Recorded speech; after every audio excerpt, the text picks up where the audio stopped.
தேர்தல் பணிகளை பொறுத்த வரைக்கும் நாம் ரொம்ப வேகமாக செயல்பட்டு இருக்கோம். புதுவை உள்ளிட்ட தமிழ்நாட்டோட 40 தொகுதிகளையும் நாம தான் முழுமையான வெற்றி பெறுவோங்கிறதுல கொஞ்சமும் சந்தேகம் இல்லை. அந்த வெற்றி மகத்தான வெற்றியாக இருக்கணும். நாம் பெறுகிற வாக்குகள் அபரிதமாக இருக்கணும். இந்த இயக்கத்தை உடைக்க திமுக தலைவர் ஸ்டாலின் எவ்வளோ முயற்சி செய்தார். நம்முடைய கழக நிர்வாகிகள் தொண்டர்கள் மீது, தகவல் தொழில்நுட்ப நிர்வாகிகள் மீது எத்தனையோ வழக்குகளை போட்டார். முன்னாள் அமைச்சர் மீது வழக்கு போட்டார். அண்ணா திமுகவை எவராலும் தடுத்து நிறுத்த முடியாது. காற்றுக்கு எப்படி தடை போட முடியாது, அதுபோல் அனைத்து இந்திய அண்ணா திராவிட முன்னேற்றக்கூடிய உழைக்கின்ற தொண்டரை தடை போட முடியாது.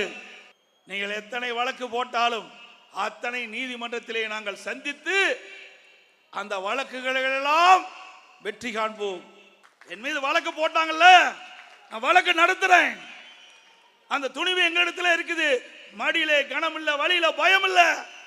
வினை விதித்தவன் வினை அறுக்க வேண்டும், உப்பை தின்றவன் தண்ணி குடிக்க வேண்டும், விநாசகாலே விபரீத புத்திம்பாங்க. அதுபோல பழனிசாமி இன்றைக்கு என்னெல்லாம் ஆட்டம் போடுறார். ஆட்சியில அதிகாரத்தில் உட்கார வச்சவங்களுக்கு துரோகம், அண்ணன் பன்னீர்செல்வத்துக்கு துரோகம், ஆட்சி 4 வருஷம் தொடர்றதுக்கு. எல்லாவற்றிற்கும் மேலாக பழனிசாமியின் ஆட்சியை 4.5 ஆண்டுகள் காப்பாற்றி தந்தவர்கள், இரட்டை இலை கிடைப்பதற்கு உதவி செய்தவர்களுக்கும் இன்றைக்கு துரோகம். அதான் சொல்றேன்ல, ஆட்டை கடிச்சு மாட்டை கடிச்சு கடைசி அப்ப யார்கிட்ட போயிட்டாருன்னு உங்களுக்கு தெரியும். இனி பழனிசாமி அவர் செய்த வினைகளுக்கான பலரை அணிவிக்க போகின்ற காலம் வெகு விரைவிலே வரும். தொகுதி பங்கீடு பேச்சுவார்த்தை எந்த நிலைமையில இருக்கு? ஏதாவது முன்னேற்றம் இருக்கா? நீங்க 3 தொகுதி 4 தொகுதி கேட்டீங்க. அடுத்த கட்ட பேச்சுவார்த்தையில் அனைத்தையும் நாங்கள் சுமூகமான முறையில் முடிவு செய்வோம். திமுக கூட்டணியில் எந்த சலசலப்பும் இல்லை. ஏற்கனவே கூட்டணியாக இருக்கிற ஒரு கூட்டணி இதுதான். தமிழ்நாட்டில் திமுக தலைமையில் தான் கூட்டணி இருக்கிறது. அதிமுக இன்னும் கூட்டணியை உருவாக்கவில்லை, பாஜக இன்னும் கூட்டணியை உருவாக்கவில்லை. கூட்டணி என்பது கட்டுக்கோப்பாக திமுக தலைமையிலான கூட்டணி தான் இயங்கிக் கொண்டிருக்கிறது. பாஜகவா இல்லை அதிமுகவா, எது போன்ற ஒரு வாய்ப்புகள் இருக்குது கூட்டணியில்? இப்போது எல்லாருடைய கருத்தை திமுக கூட சொன்னாங்க. ஆனால் அதை பத்திரிக்கையில் யாருமே பெருசாக போடலை. எல்லாருமே சொன்னது திமுக போகலாம், அதுக்கப்புறமா அண்ணா திமுக போகலாம் தான் சொன்னாங்க தவிர. ஆனால் நான் கடைசியாக நாங்கள் குழு போட்டு முடிவு பண்ணி யார் எங்களுக்கு உரிய மரியாதை கொடுக்குறாங்களோ நாங்கள் கொண்டு வைப்போம். அண்ணாமலை பாருங்கள், பூச்சாண்டி மாயாண்டி மாதிரி இருக்கார் அப்படிங்கிறார். தாடியெல்லாம் வளர்த்துக்கிட்டு அவரை பாருங்கள், பூச்சாண்டி மாயாண்டி மாதிரி எங்கேயோ சுற்றிக்கிட்டு இருக்கார். நான் இது இவங்கெல்லாம் சொல்கிறாங்கன்னா நான் பார்த்து பெருமைப்படுறேங்க. பிற இயக்கத்திலேருந்து வலை வீசி பிடிக்கிற ஆள் பிடிக்கிற வேலையை பார்க்குறாரு. இப்போ அதாவது இந்த புல்லை பிடிக்கிறவங்க இருக்காங்க தெரியுமா, அந்த வேலை. ஆண்டிக்கோலத்தோடு இந்த யாத்திரை நடத்தி கொண்டிருக்கின்றோம்.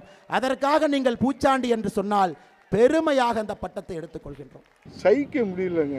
லேகி விற்கிற மாதிரி ஐயா, லேகிய விற்கிற மாதிரி ஊரெல்லாம் சுற்றுறாங்கிறாங்க. ஆமாங்க, 27ஆம் தேதி பெரிய பாட்டிலில் லேகியம் விற்க போகிறோம்.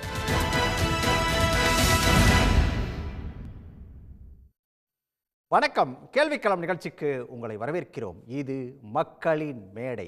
தேர்தல் கூட்டணி அப்படிங்கிறது ஒரு முழுமையான இறுதி வடிவத்துக்கு இன்னும் வரல. ஆனால் பரபரப்புக்கு கொஞ்சம் கூட பஞ்சம் இல்லாமல் தான் அடுத்தடுத்த நிகழ்வுகள் அப்படிங்கிறது போயிட்டு இருக்குது. திமுகவை பொறுத்த வரைக்கும் தேர்தல் பரப்புரையை தொடங்கிட்டாங்க. ஏற்கனவே பாசிசம் வீழட்டும் இந்தியா வெல்லட்டும் அப்படிங்கிற தலைப்பில் கடந்த வாரம் முழுக்க அந்த தேர்தல் பரப்புரை அப்படிங்கிறது தமிழ்நாடு முழுக்க நடைபெற்ற சூழலில் இப்போ இல்லம் தோறும் ஸ்டாலின் குரல் அப்படிங்கிற அந்த புதிய பரப்புரையும் திமுக அறிமுகம் செஞ்சுருக்குது. 40 தொகுதிகளிலையும் திமுக வெல்லும் அப்படின்னு சொல்லி முதலமைச்சர் ஸ்டாலின் குறிப்பிட்டிருக்கக்கூடிய விஷயம் அப்படிங்கிறது மிக முக்கியத்துவம் வாய்ந்த ஒன்றா பார்க்கப்படுது. இந்த சூழலில் தான் எடப்பாடி பழனிசாமி திடீர்னு ஒரு குற்றச்சாட்டை முன் வச்சிருக்காரு. அதிமுகவை உடைக்கிறதுக்கு முதலமைச்சர் ஸ்டாலின் முயற்சி செஞ்சிட்டு இருக்காரு அப்படிங்கிறது தான் எடப்பாடி பழனிசாமியோட குற்றச்சாட்டு. ஒரு பக்கம் பாஜக எதிர்ப்பு அப்படிங்கிறது அதிமுக இருந்தாலுமே கூட இப்போ திமுக எதிர்ப்பு அப்படிங்கிறத ரொம்பவே தீவிரப்படுத்த தொடங்கியிருக்குதா அதிமுக அப்படிங்கிற ஒரு கேள்வியும் இந்த நேரத்தில் எழுது. இன்னொரு பக்கம் பாமகவும் தேமுதிகவும் அவங்களோட நிலை என்ன அப்படிங்கிற ஒரு கேள்வியும் வருது. அவங்க தொடர்ந்து அதிமுகவோட பேச்சுவார்த்தைகளில் ஈடுபட்டு இருக்காங்க அப்படிங்கிற தகவல்களும் தொடர்ந்து வெளியாகிட்டு இருக்குது. சரி, பாமகவும் தேமுதிகவும் அதிமுக பக்கம் போயிட்டாங்க அப்படின்னு சொன்னால் தனித்து விடப்படுதா பாஜக அப்படிங்கிறது இன்னொரு மிக முக்கியமான கேள்வி. தேர்தல் களம் யாருக்கு சாதகமாக இருக்க போகுது அப்படிங்கிறத பற்றி தான் இன்றைய கேள்விக்கள நிகழ்ச்சியில் விரிவாக பேசியிருக்கோம். விவாதத்தில் பங்கேற்க பத்திரிகையாளர் TN ரகு, மூத்த வழக்கறிஞர் தமிழ்மணி, பாட்டாளி மக்கள் கட்சியிலிருந்து சூரிய பிரகாஷ், அரசியல் விமர்சகர் சூர்யா சேவியர், பாரதிய ஜனதா கட்சியிலிருந்து தங்க வரதராஜன். அனைவருக்கும் வணக்கம். நான் டிஎன் ரகுட் இருந்த நிகழ்ச்சியை தொடங்கலாம் அப்படின்னு நினைக்கிறேன். எடப்பாடி பழனிசாமி வச்சிருக்கிற குற்றச்சாட்டு அப்படிங்கிறத அப்படியே கடந்து போயிட முடியாது. அதாவது அதிமுகவை உடைக்கிறதுக்கு முதலமைச்சர் மு.க.ஸ்டாலின் முயற்சி செய்கிறாரு அப்படின்னு சொல்லி பேசியிருக்காரு. இதை எப்படி எடுத்துக்கிறது? ஒரு தேர்தல் பிரச்சாரத்தில் பேசின பேச்சு அப்படின்னு சொல்லி கடந்து போயிடலாமா, இல்லை இதை வந்து திமுக எதிர்ப்பு அப்படிங்கிறத வந்து அதிமுக ரொம்பவே கூர்மைப்படுத்த தொடங்கியிருக்கு அப்படி எடுத்துக்கலாமா? எப்படி பார்க்குறது? இன்னும் உடைக்க என்ன இருக்குது? ஏற்கனவே உடைஞ்சு தானே இருக்குது. அது வந்து சசிகலா ஒரு பக்கம் இருக்காங்க, அப்புறம் டிடிவி தினகரன், அஃப்கோர்ஸ் ஓ பன்னீர்செல்வம், இவங்கெல்லாம் தனித்தனி தானே இருக்காங்க. ஆனால் நீங்கள் வந்து திமுகவை பற்றி பேசினா தான் ஏடிஎம்கேவே. அவங்க கட்சி உருவானதே அப்படி தானே. அவங்க கொள்கை என்ன அப்படின்னு நீங்கள் கேட்டால் கூட திமுக எதிர்ப்பு, அவ்வளோதான். அதை சொல்லி தான் அந்த கட்சி இருக்குது. அப்படி இருக்கும்போது அதை வந்து இப்போ ஷார்பன் பண்ணி ஆகணும். எலெக்ஷன் வருது. இப்போ இன்னொரு அவங்களுக்கு ஒரு போட்டி என்னென்னா, பாஜகவுடைய மாநில தலைவர் அண்ணாமலை திமுகவை இவங்களோட இன்னும் வேமெண்ட்டாக எதுக்குறாரு. ஸோ அந்த ஸ்பேஸை இவர் ஆக்குபை பண்ணுவாரோ அப்படிங்கிற ஒரு பயம் எலெக்ஷன் சமயத்தில் வரதானே செய்யும். ஏன்னா திமுக எதிர்ப்பை பிரதானமாக வச்சு கட்சியை நடத்திட்டு இருக்காங்க. அதுக்கும் ஒரு காம்படிஷன் வந்திருக்கு அப்படின்னு தான் நம்ம இங்கே சொல்லி ஆகணும். அவங்களுக்கு ஒரு பெரிய பேசுபொருளே இதுதான். ஜெயலலிதா அதை மட்டும்தான் செஞ்சாங்க, வேறு எதுவுமே அவங்களோட பெரிய கொள்கை என்ன அவங்களுக்கு. எம்ஜிஆர் இருக்கும்போதே நீங்கள் கேட்டிங்கன்னா அது வந்து ஒரு அவங்களோட கொள்கையை டிஃபைனே பண்ண முடியாது. அவங்க கொள்கை காரணங்களுக்காக டிஎம்கேலேருந்து பிரியலை. அது ஒரு பர்சனாலிட்டி கிளாஷ்னால வெளில வந்தார். ஸோ அதுதான் கண்டினியூ ஆகுது. பட் ஜெயலலிதா எம்ஜிஆருக்கெலாம் அந்த பர்சனாலிட்டி இருந்தது. ஒரு பெரிய ஐக்கானாக இருந்தாங்க. பிடிக்குதோ பிடிக்கலையோ அவங்களுக்கு மக்களுடைய செல்வாக்கு வந்து அப்படி மிதமாக இருந்தது. அது வந்து திரு எடப்பாடி பழனிசாமிக்கு இருக்கா அப்படிங்கிறது தான் கேள்வி.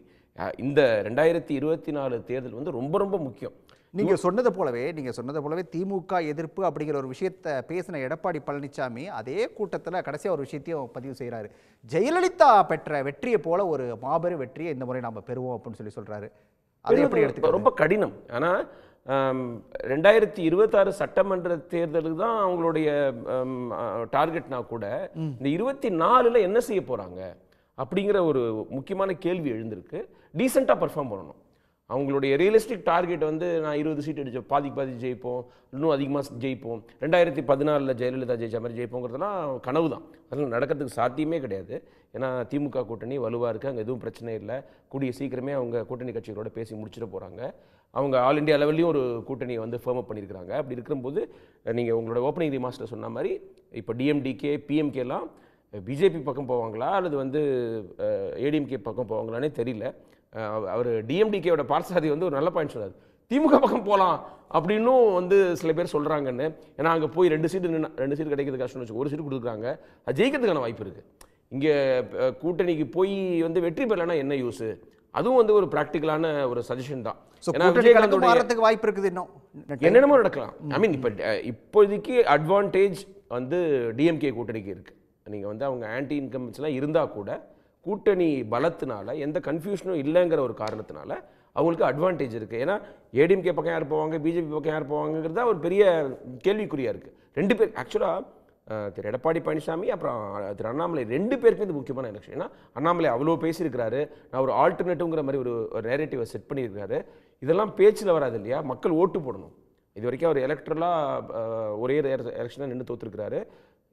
நீங்கள் பேசுகிறதுலாம் ஒரு பக்கம் இருக்கட்டும், நீங்கள் மக்கள் நம்பிக்கையை பெற்றிருக்கீங்கிறது வந்து எலெக்ஷன் வெற்றி மூலமாக தான் தெரிய வரும். அது வந்து அவர் இந்த எலெக்ஷனை செஞ்சே ஆகணும். இல்லைனா அவங்க பாஜக தலைமை கூட கேட்கலாம், நீங்கள் வந்து தனியாக நின்று தான் சாதிச்சிடலான்னு சொன்னீங்களே, ஒரு தனியாக ஒரு கூட்டணி ஏடிஎம்கே இல்லாத கூட்டணி வச்சு ஏதாவது பண்ணலான்னு சொன்னீங்களே, என்ன நடந்ததுன்னு கேட்கலாம். அது தமிழ்நாடு அவங்களுக்கு ஒரு முக்கியமான மாநிலமாக இருக்குது. இவ்வளோ பிரச்சனைகள் நடந்தும் அமித்ஷா வந்து நாங்கள் ஏடிஎம் கூட கூட்டணி வைப்போம், முயற்சி செய்வோங்கிற மாதிரி பேசுகிறாரு. பிஜேபி வந்து இவ்வளோ ஈகோவை விட்டு கொடுத்து ஒரு கட்சியோட, அது மாநில கட்சியோட பேசுகிற வழக்கமே கிடையாது. தோழமையாக இருந்த சிவசேனாவை துண்டாக்கிட்டாங்க. அப்புறம் நீங்கள் என்சிபியில் வந்து அவங்க குடும்பத்துக்குள்ளே, பவார் குடும்பத்துலேயே ஒரு மிகப்பெரிய கன்ஃபியூஷன் சண்டை வந்து பிஜேபியோடைய தூண்டுதல்னால அங்கே நடந்துருக்கு மகாராஷ்டிராவில். அவங்க யாரையுமே வந்து ரொம்ப ஒரு அன்போடு அணுக போகிறதில்ல. அதுவும் அவங்கள எதிர்க்கிற மாநில கட்சியை இந்தியா ஃபுல்லாக பாருங்கள். அவங்களுடைய ஈக்குவேஷன் வித் இவங்க திரிணாமுல் காங்கிரஸ், அப்புறம் அஃப்கோர்ஸ் சிவசேனா, அப்புறம் வந்து அவங்கள்ட்ட பிரச்சனை இல்லாமல் இருக்கிற ஒய்எஸ்ஆர்சிபி, ஒய்எஸ்ஆர் காங்கிரஸ், அதுக்கப்புறம் பிஜு ஜனதாதள், அவங்கள்ட்ட மட்டும் தான் ஒன்றும் பண்ணுறதில்ல. எதிர்த்து நாங்கள் பிஜேபி எதுக்குறோம், அவங்களோட கூட்டணி வேண்டாம் அப்படின்னு சொல்கிற கட்சி அவங்க வந்து ரொம்ப தீவிரமாக அணுகுவாங்க. அதுதான் வரலாறு. ஸோ அது இது வரைக்கும் அணுகலை.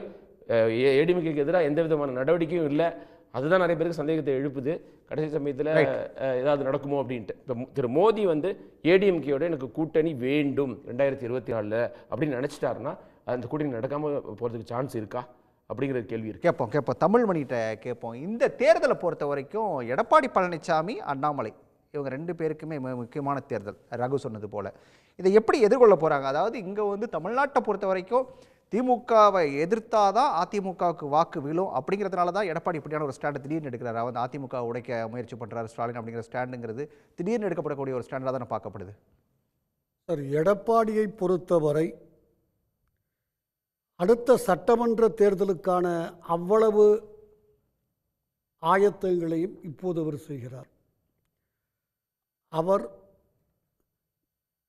பெருவாரியான இடங்களை வெல்லுவதற்கான வாய்ப்பு இருப்பதாக நான் கருதவில்லை. திமுக பார்லிமெண்ட்ல சொல்றீங்க? நான் பார்லிமெண்ட் பற்றி பேசிட்டு இருக்கோம். Okay okay. எனவே அவர் இந்த தேர்தலில் அதிமுக எவ்வளவு வாக்கு வாங்குறாங்க, பிஜேபியை விட ஒரு 10% ஓட்டு கூட வாங்கிட்டாங்கன்னால் 10% அவங்க தான் அடுத்து சட்டசபையில் ஆட்சி அமைப்பாங்க அப்படிங்கிறது தான் தொடர்ந்து சொல்கிறேன். இதனுடைய கணிப்பு அதைத்தான் அவர் அழுத்தம் திருத்தமாக செய்கிறாரே தவிர இது யாராவது ஜெயிப்பாங்க நிச்சயமாக என்ன சொல்ல சொன்னீங்கன்னால் பாண்டிச்சேரியில் பாஜக ஜெயிக்கும். பிகாஸ் ரங்கசாமியுடைய செல்வாக்கு, இவங்களுடைய யாருடைய செல்வாக்கும் அல்ல. அங்கே பெரிய அளவில் அதிமுகவும் இல்லை, திமுகவும் இல்லை, காங்கிரஸ் இல்லை. நீங்கள் சொல்கிற கணக்குப்படி நான் பார்த்தோம் அப்படின்னு சொன்னால் இங்கே வந்து தமிழ்நாட்டில் எடப்பாடி பழனிசாமி இப்போ இந்த 2024 தேர்தலை பொறுத்த வரைக்கும் அவரோட போட்டி அப்படிங்கிறது பாஜகவோட தான் சொல்ல வரீங்களா சார்? ஏன்னா 10% அவங்களோட கூட வாங்கிட்டா போதும் அப்படின்னு சொல்றீங்களா? என்ன சொன்னார்? கூட்டணி பலம்னு சொன்னார்ல சார். ஆமா, அதானே சார் நானும் சொல்கிறேன். நீங்கள் ஒரு ஊரில் 12 பேர் இருக்கான், இல்லை 10 பேர் ஒன்றா இருக்க உள்ள என்னது இப்போ நீங்கள் இப்படி சொல்கிறீங்களான்னா அப்படி தானே சார் 21லையும் பிகே அவருக்கு 600 கோடி ரூபா வாங்கிக்கிட்டு ஐடியாலாம் கற்றுக் கொடுக்கல ஸ்டாலினுக்கு. அப்படி யாராவது நினச்சா அது முட்டாள்தனம். கூட்டணி பலம், இவர்களுக்கு கூட்டணி பலம் இல்லை, அதுதான் நடந்துச்சு. இப்பையும் sir simple arithmetic calculation sir இது. ஒரு ரங்கசாமி பலம் இருக்குது, அநேகமாக அங்கே பாஜக ஜெயிக்கும்.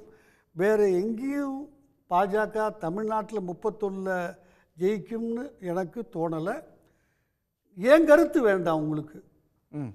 சம்பந்தப்பட்ட நபர் சொல்கிறார், திரு எடப்பாடி பழனிசாமி முந்தா நாள் எல்லா பத்திரிகைகள் இருக்குது, 7 நாங்கள் எளிதாக ஜெயிப்போம். அவர் சொல்கிறது தான், தயவு செஞ்சு புரிஞ்சுக்குங்க. 7 பாராளுமன்ற தொகுதிகளில் அவர் கணக்கு சொல்கிறார், எளிதாக வெல்லுவோம். அவர் 40ன்னு சொல்லலை. அதனால் ஏன்னா சும்மா நடுப்புற ஏதாவது குறுக்கு சாலை ஓட்டிக்கிட்டு எனக்கு கைத்தட்டலாம் வேண்டாம், எனக்கு இது பிடிக்காது. கைதட்டல் வாங்கி நான் ஏமாந்தோன்னா என்னை விட முட்டாள் கிடையாது. எனவே மோடி தமிழ்நாட்டில் நின்னா இன்னொரு பிஜேபி ஜெயிக்கிறதுக்கான வாய்ப்பு 2 இருக்குது 40ல்.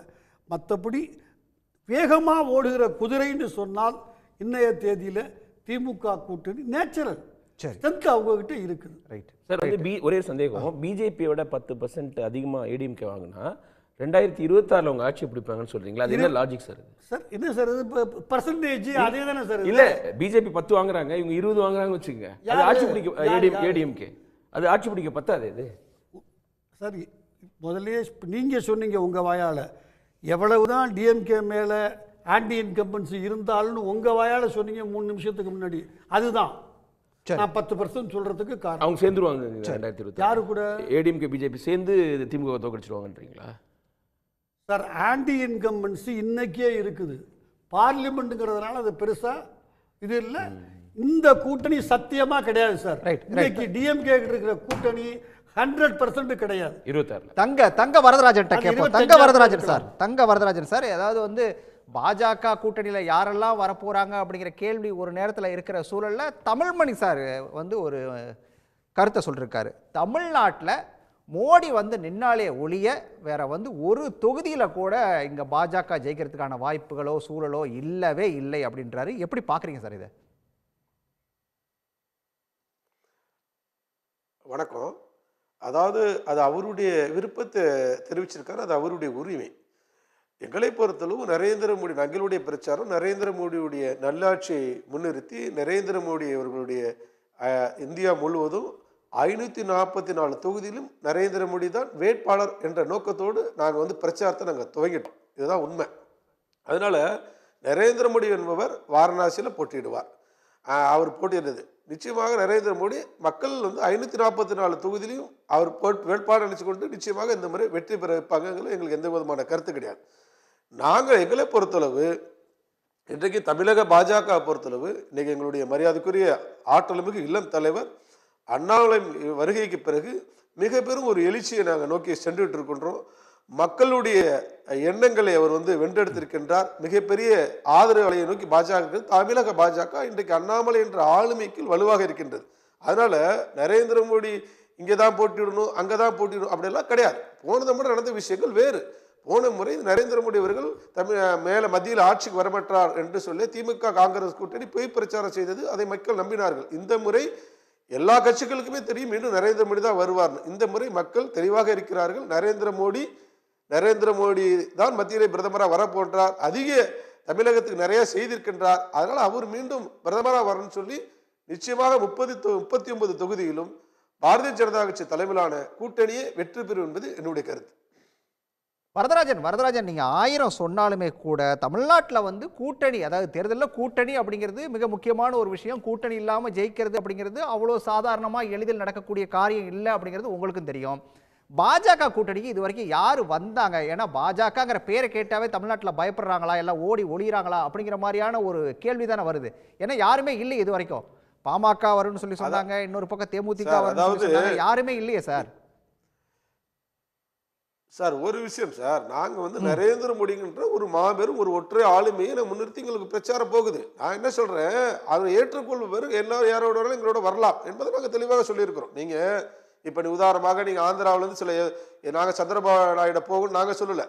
5 ஆண்டு முன்னேறி போனார். இன்னைக்கு எங்களோட கூட்டணி வரணும் அவரும் சம்மதம் தெரிவிக்கிறார், ஒய்எஸ்ஆர் தெரிவிக்கிறாங்க. இன்னைக்கு அது மாதிரி பல மாநிலங்கள் நடந்திருக்குது. இப்போ சகோதரர் கூட பேசினார், உத்தவ் தாக்கரே நாங்கள் உடைச்சோம். உத்தவ் தாக்கரே நாங்கள் உடைக்கல சார், நாங்களும் உத்தவ் தாக்கரே கூட்டணி வச்சு தான் தேர்தலை சந்திச்சோம். எங்களுடைய கூட்டணிக்கு தான் மக்கள் ஆதரிச்சாங்க. இல்லைம்மா, எங்களுக்கு அது நீங்க எப்படி வேணாலும் சொல்லிக்கலாம் சார், அது உங்களுடைய தவறான குற்றச்சாட்டு. மக்கள் அஜித் பவார் மேல பிரதம மந்திரி 70,000 கோடி ஊழல் குற்றச்சாட்டு சொன்னாரு. உடனடியாக ஒரு டெபுட்டி சீஃப் மினிஸ்டர் ஆகிருக்கீங்க. அப்ப என்ன அர்த்தம் அதுக்கு? அது சொல்லுங்க பதில். அஜித் பவார் மேல 70,000 கோடி அஜித் பவாருக்கு சார், அஜித் பவார் வரதுக்கு முன்னாடி நாங்க ஆட்சி அமைச்சிட்டோம். அவர் வந்திருக்கிறார், அவர் மீதான வழக்கு அங்க இருக்கின்றது. வாபஸ் எல்லாம் எதுவும் வித்ராலாம் பேர் எடுத்தாச்சு. இல்ல ஒரு விஷயம் சார், இல்ல நீ பொறுங்க. அதனால ஏதோ பொத்தாமதுவான குற்றச்சாட்டெல்லாம் நீங்க வைக்க வேண்டியதுன்னு நான் சொல்றேன். எங்களை பொறுத்தளவு எங்களுடைய 10 ஆண்டுகள் சாதனை முன்னிறுத்தி செய்தோம். நீங்க கேட்டீங்க இப்ப கூட்டணி யாராருன்னு. எங்களுக்கு காலம் இல்லை சார், இன்னும் காலம் இருக்கிறது. எங்களோட பல கட்சிகள் பேச்சுவார்த்தை நடத்திட்டு இருக்காங்க. நாங்க பொறுத்திருங்க, அதுக்கான காலம் வர்றப்ப பாஜக தலைமை ஒரு வலுவான ஒரு கூட்டணி தமிழகத்தில் நிச்சயமாக அமையும். அது வெற்றி கூட்டணியை அமையும். பொறுத்து பாருங்க. சூரிய பிரகாஷ், இப்போ இந்த நேரத்தில் கூட்டணி அப்படிங்கிறது மிக முக்கியமான ஒரு விஷயம். தேர்தல் நெருங்க போது பாமகவோட நிலைப்பாடு என்னங்கிறது இனிமேல் நீங்கள் அடுத்தடுத்த முடிவுகள் அப்படிங்கிறத பண்ணுவீங்க. இருந்தாலும் ஏன் இவ்வளோ தயக்கம், இவ்வளோ தாமதம் அப்படின்னு ஒரு கேள்வி வருது. இல்லை தயக்கம் தாமதம் இல்லை, இன்னும் தேர்தல் தேதி கூட அறிவிக்கலை. அதனால் இப்போயே முன்கூட்டியே கூட்டணியை உறுதி செஞ்சுக்கிட்டு நம்மலாம் ஒன்றா தான் இருக்கோன்னு எதையும் நிரூபிக்க வேண்டிய அவசியம்லாம் நமக்கு இல்லை. குறிப்பாக பாட்டாளி மக்கள் கட்சியோட வாக்குகளை பொறுத்த வரைக்கும் ரொம்ப ஸ்ட்ராங்கான ஓட் பேங்காகவும் 100% கன்வெர்ட் ஆகிற ஓட் பேங்க் பாட்டாளி மக்கள் கட்சியோட ஓட் பேங்க். கடைசி மணி நேரம் ஐயா இதான் கூட்டணி அறிவித்தாலும் அடுத்த 1 மணி நேரத்தில் மொத்த பாமக ஓட்டையும் ஒரு கூட்டணிக்கு திருப்புற அளவுக்கு பாமக மிகப்பெரிய பலம் இருக்குது. அந்தளவுக்கு கிராஸ் ரூட்ஸ் ஸ்ட்ரக்சர் இருக்குது. அமைப்புகள், பூத் லெவல் கமிட்டிலேருந்து சகலமான ஸ்ட்ரக்சரும் கம்ப்ளீட்டாக இருக்கிற ஒரு பார்ட்டி பிஎம்கே. அப்போது ஒரு அறிவிப்பு வந்தால் ஒரே நாளில் அந்த விஷயத்தை ஸ்ப்ரெட் பண்ணி இதுதான் நம்ம கூட்டணி, இவங்க தான் நம்ம கூட்டணி கட்சிகள், இவர்கள் தான் வாக்களிக்கணும் அப்படிங்கிறத எளிதாக கொண்டு போகக்கூடிய இடத்துல நாங்கள் இருக்கும்போது எங்களுக்கு முன்கூட்டியே சொல்லி மாசக்கணக்காக தயாராகி தான் ஒரே ஒரு கேள்வி தான், ஒரே ஒரு குறுக்கீடு தான். இப்போ ஒரு சமீப காலமாக ஒரு 2 வாரமாக பாமக பாஜக கூட போதா, அதிமுக கூட போதா அப்படிங்கிற அந்த கேள்வியெல்லாம் இருந்த நேரத்தில் அதிகப்படியாக வைக்கப்பட்டது அப்படிங்கிறது அதிமுக கூட பேசிகிட்டு இருக்கிறாங்க அப்படிங்கிறது தான் அதிகப்படியாக அதாவது செய்திகளில் தகவல் அப்படிங்கிறது. திமுக அதாவது அதிமுக கூட தான் பேச்சுவார்த்தைகள் அதிகமாக நடந்துட்டு இருக்குதா? ரெண்டு பொருளில இல்ல ரெண்டு பொருளில எந்த பொருள் நல்ல பொருளுங்கிற மாதிரி இருக்கு. ரெண்டுமே உறுதி செய்யப்படாத, அதாவது பாமக தரப்புலையும் உறுதி செய்யப்படாத, நீங்க சொல்ற பிற கட்சி தரப்புலையுமே அபிஷியலா யாருமே உறுதி செய்யப்படாத ரெண்டு தகவல்கள்ல இல்ல இது அபிஷியலான தகவலா நான் கேட்கல. அபிஷியலா சொல்லல, அபிஷியலா சொல்லல. இல்ல அதிகப்படியா செய்திகள வந்துட்டு விஷயம் அப்படிங்கிறது வந்து பாமக கூட பேசிட்டு இருக்காங்க. எளிமையான நிலைப்பாடு தான். தெளிவாவே அதை முன்கூட்டியே வந்து இந்த மாதம் ஆரம்பத்துல எழும்பூர்ல நடந்த சிறப்பு பொதுக்குழு கூட்டத்தில் தெளிவா சொன்னதுதான். கூட்டணி யார் கூட அமைக்கணும் அப்படிங்கிற முடிவை வந்து மருத்துவர் ஐயாவிடம் கட்சியோட பொதுக்குழு ஒப்படைத்திருக்கிறது. மருத்துவர் ஐயா அவர்கள் 2026 பாட்டாளி மக்கள் கட்சி ஆளும் கட்சி ஆவதை மனதில் வைத்து அதை நோக்கிய வியூகத்தோடு 2024 ஒரு கூட்டணி அமைப்போம் அப்படிங்கிறது ஐயாவோட அறிவிப்பு. அந்த அறிவிப்பை அந்த நோக்கத்தை அடிப்படையாக வைத்து ஒரு கூட்டணியை வந்து அது என்ன சார் நோக்கம்? எனக்கு புரியல, நீங்க சொல்ற நோக்கம் எனக்கு புரியல. அது என்ன நோக்கம்? அது 2026 நீங்க சிஎம் ஆகணும் அப்படின்னு சொன்னா அதுக்கு இப்போ வந்து யாரு கூட வந்து இப்போ அதிமுக கூட வந்து பாமக கூட்டணி வச்சா சிஎம் ஆயிட முடியுமா, அல்லது பாஜக கூட வந்து கூட்டணி வச்சா சிஎம் ஆயிட முடியுமா அப்படின்னு கேள்வி வருது. இல்ல இந்த யூகங்களுக்கு எல்லாமே நம்ம வந்து பதில் சொல்ல முடியாது. எப்படி சொல்றேன்னா யூகமா கேட்கல, நீங்க சொன்னதுனால இல்ல இப்போ பாலிடிக்ஸ்ங்கிறது ஒரு ரொம்ப டைனமிக்கான ஒரு லேண்ட்ஸ்கேப். ஓகேவா? இந்த டைனமிக்கான லேண்ட்ஸ்கேப் எப்படி மாறும் அப்படிங்கிறத ஜட்ஜ் பண்ணக்கூடியவங்க தான் தேர் பொலிட்டிக்கல் விஷனரிஸ். மருத்துவர் ஐயா அவர்கள் வந்து he has been a political compass of this state. இந்த அரசியலில் வந்து ஒரு திசை காட்டியாக தமிழ்நாட்டில் மருத்துவர் ஐயா இருந்திருக்காரு. பாமக எந்த பக்கம் சாய்கிறதோ, மருத்துவரை எந்த பக்கம் கை காட்டுகிறாரோ அதுதான் வந்து வெற்றி கூட்டணி அமையும், அவங்க தான் ஜெயிப்பாங்க அப்படிங்கிற ஒரு மிகப்பெரிய வரலாறு வந்து தமிழ்நாட்டில் இருந்திருக்கு.